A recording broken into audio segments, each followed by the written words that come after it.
ما اشتباه تلخ هم بودی، از باور هم دیگه کم بودی.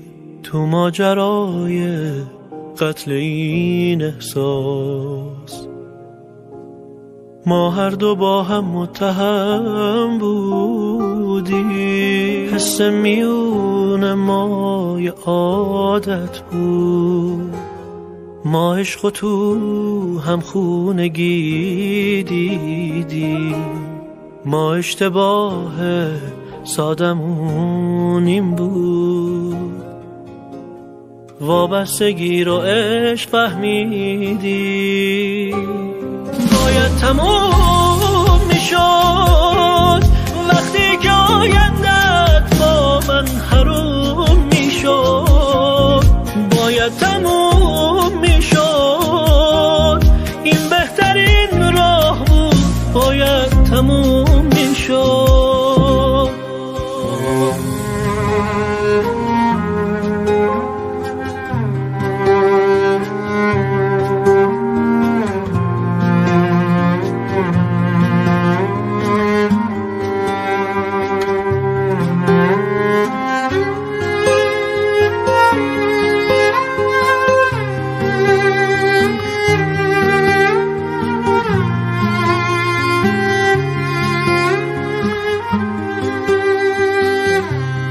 واسه فرار از هم توی این خونه هر ثانیه دنبال در بودیم. این خونه از ما خسته بود و ما از زندگیمون خسته تر بودیم. ما با خیال عاشقی با هم تو برزخ این خونه افتادیم. ما با غرور عشق بد کردیم،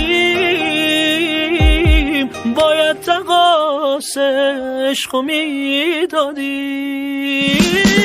باید تموم میشد جایی که ما با هم اما جدا بودیم. ما اشتباه بودیم چون از همون اول تو انتها بودیم. باید تموم میشد وقتی که آیندت با من حروم میشد. باید تموم میشد، این بهترین راه بود. باید تموم میشد.